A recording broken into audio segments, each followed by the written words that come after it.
നമസ്കാരം. ചില വില്ലന്മാർ അങ്ങനെയാണ്. ഭീകരവാദത്തിനും വിധ്വംസക പ്രവർത്തനത്തിനും ഉപയോഗിച്ചിരുന്ന അവരുടെ തലച്ചോർ മനുഷ്യ പുരോഗതിക്ക് ഉപയോഗിച്ചിരുന്നെങ്കിൽ എത്ര നന്നായി എന്ന് നമുക്ക് തോന്നിപ്പോകും. അതുപോലെ ഒരാളാണ് കഴിഞ്ഞ ദിവസം കൊല്ലപ്പെട്ടുവെന്ന് സ്ഥിരീകരിക്കപ്പെട്ട ഹമാസിന്റെ അൽ ഖസം ബ്രിഗേഡ് വക്താവ് അബു ഉബൈദ. കഴിഞ്ഞ 18 വർഷമായി ഇയാളെ പിടിക്കാൻ വിവിധ ടെക്നിക്കുകൾ ഇസ്രായേൽ പയറ്റി വരികയാണ്. പക്ഷേ 2 കണ്ണുകൾ മാത്രമാണ് അയാളെക്കുറിച്ച് ഉണ്ടായിരുന്ന ആകെ വിവരം. ഓഗസ്റ്റിൽ നടന്ന ആക്രമണത്തിൽ അബു ഉബൈദ കൊല്ലപ്പെട്ടുവെന്ന് 2 ദിവസം മുമ്പാണ് ഹമാസ് സ്ഥിരീകരിക്കുന്നത്. ഗാസ തലവൻ മുഹമ്മദ് സിൻവർ ഉൾപ്പെടെയുള്ളവരുടെ മരണവും ഈ ആക്രമണത്തിലായിരുന്നു. ഇക്കാര്യങ്ങൾ നേരത്തെ ഇസ്രായേൽ സേന അവകാശപ്പെട്ടിരുന്നതാണ്. മുഖം മറിച്ച് പ്രത്യക്ഷപ്പെട്ടുള്ള വാർത്താ സമ്മേളനങ്ങളിലൂടെ ശ്രദ്ധേയനാണ് അബു ഉബൈദ. ലോകം മുഴുവനുമുള്ള മാധ്യമങ്ങൾ ഇയാളുടെ വാക്കുകൾക്കായി കാതോർത്തിരുന്നു. റീലും മീമുമായി നിറയുന്ന ഹമാസിന്റെ സൂപ്പർ ഹീറോയായിരുന്നു അബു ഉബൈദ. ഇപ്പോൾ കൊല്ലപ്പെട്ടപ്പോൾ മാത്രമാണ് അയാളുടെ മുഖം പുറലോകം കണ്ടത്. പട്ടാള യൂണിഫോമിൽ കണ്ണു മാത്രം പുറത്തേക്ക് കാണുന്ന ചുവന്ന കഫ്യ കൊണ്ട് മുഖം മറച്ചാണ് അബു ഉബൈദ മാധ്യമങ്ങളുമായി സംസാരിച്ചിരുന്നത്. ഓഗസ്റ്റ് 29-നാണ് അബു ഉബൈദയുടെ അവസാന വീഡിയോ പുറത്തു വന്നത്.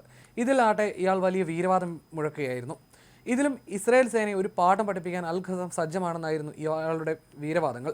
ഉബൈദയുടെ കണ്ണുകളെക്കുറിച്ച് ഇസ്രായേൽ രഹസ്യാന്വേഷണ വിഭാഗം അന്വേഷണം നടത്തിയിരുന്നു. ആ കണ്ണുകളിൽ നിന്ന് കിട്ടുന്ന ഏകദേശം ചിത്രം വെച്ച് ആയിരക്കണക്കിന് കമ്പ്യൂട്ടർ ഇമേജുകൾ ഉണ്ടാക്കിയെങ്കിലും ഒന്നും ഫലവത്തായില്ല. അവസാനം പോസ്റ്റ് ചെയ്ത വീഡിയോയിൽ അബു ഉബൈദയുടെ കണ്ണുകൾ തമ്മിൽ വ്യത്യാസമുണ്ടായിരുന്നു. വ്യോമാക്രമണത്തിലെ പരിക്കിന്റെ ഭാഗമായിട്ടാണ് ഇതെന്നായിരുന്നു കണ്ടെത്തിയത്. ഈ വീഡിയോയിലും അയാൾ കഫിയ കൊണ്ട് മുഖം മറച്ചിട്ടുണ്ടെങ്കിലും കണ്ണുകളുടെ വലിപ്പ വ്യത്യാസവും തങ്ങൾ കണ്ടെത്തിയെന്നായിരുന്നു IDF അവകാശപ്പെട്ടത്.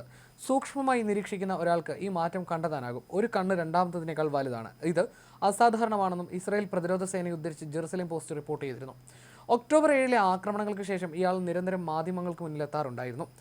ഒക്ടോബർ 7-ന് ഇസ്രായേലിനെതിരെ നടത്തിയ ഭീകരാക്രമണത്തിന് അള്ളാഹുവിന് നന്ദി പറഞ്ഞ് അബു ഉബൈദ മാധ്യമങ്ങൾക്ക് മുന്നിൽ പ്രത്യക്ഷപ്പെട്ടിരുന്നു. നിരപരാധികളെ കൊന്നു കൊലവിളിച്ച ആ സംഭവത്തിൽ ആഹ്ലാദം പ്രകടിപ്പിച്ചാണ് ഈ ഭീകരൻ അന്ന് സംസാരിച്ചത്. ഇതോടെ എന്ത് വില കൊടുത്തും ഈ ഭീകരനെ തീർക്കുമെന്ന ദൃഢനിശ്ചയത്തിൽ തന്നെയായിരുന്നു ഇസ്രായേൽ. ആശയവിനിമയങ്ങൾ തകർന്ന ഗസയിൽ അബു ഉബൈദ നൽകുന്ന വിവരങ്ങൾക്കായി അറബ് മാധ്യമങ്ങളും കാത്തിരുന്നു. 2002-ലാണ് അബു ഉബൈദ ഔദ്യോഗികമായി ഹമാസിന്റെ ഭാഗമാകുന്നത്.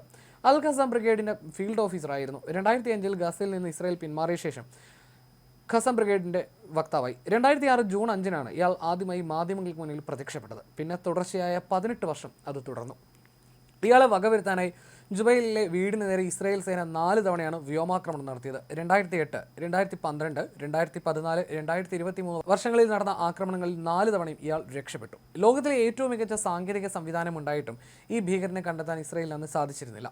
ജുബൈലിയിൽ താമസിക്കുന്ന ഹുദൈഫ എന്നയാളാണ് ഇയാളെന്നാണ് ഒരു ഘട്ടത്തിൽ ഇസ്രായേൽ അവകാശപ്പെട്ടിരുന്നത്. എന്നാൽ ഇതിന് തെളിവ് നൽകാൻ ഇസ്രായേലിന് സാധിച്ചിരുന്നില്ല. നിരന്തരമായി താവളങ്ങൾ മാറി ഇയാൾ IDFന്റെ കണ്ണു വെട്ടിച്ചു.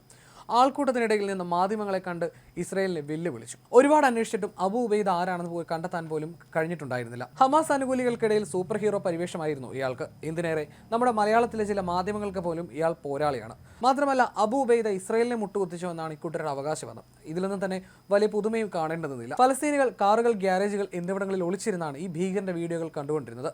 മീമും റീലും ഷോർട്ട് വീഡിയോകളൊക്കെ ഇയാൾ സോഷ്യൽ മീഡിയയിൽ നിറഞ്ഞു നിന്നിരുന്നു. അതുകൊണ്ട് തന്നെ ഈ ഭീകരന്റെ മരണം ഹമാസിന് വലിയ തിരിച്ചടിയാണെന്ന് നിസ്സംശയം പറയാം. ഇപ്പോൾ അൽ ഖസം ബ്രിഗേഡിനെ പുതിയ വക്താവിനെയും പ്രഖ്യാപിച്ചിരിക്കുകയാണ്. അയാളും കണ്ണു മാത്രം പുറത്തു കാട്ടുന്ന അബു ഉബൈദയുടെ അതേ രീതിയാണ് അവലംബിക്കുന്നത്. ഇതിന്റെ പേരിൽ പല ട്രോളുകളും കമന്റുകളും ഒക്കെ സോഷ്യൽ മീഡിയയിൽ വരുന്നുണ്ട്.